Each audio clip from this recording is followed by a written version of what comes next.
this video I will guide you how to fix if not receiving MMS messages on Samsung S24 FE.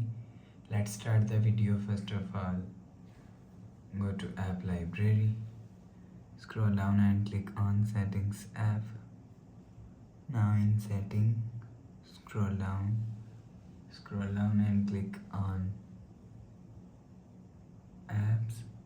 After click on apps, scroll down and search messages app. Click on messages app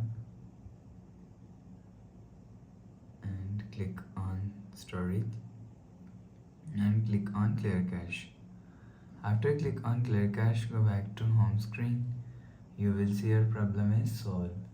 But if it not solved, if you want to fix this problem, so restart phone, just click and hold side power button and click on this restart icon. Again tap on this restart icon, you will see your phone is restart. After restarting, enter phone pin, you will see your problem is solved. But if it still not solved, go to app library, click on settings app. Now in setting, scroll down and click on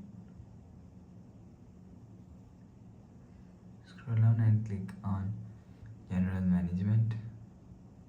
Click on reset and click on reset all settings. Enter phone pin, click on continue and click on reset. After click on reset, go back to home screen. You will see your problem is solved. So please subscribe for more new latest videos. Thanks for watching.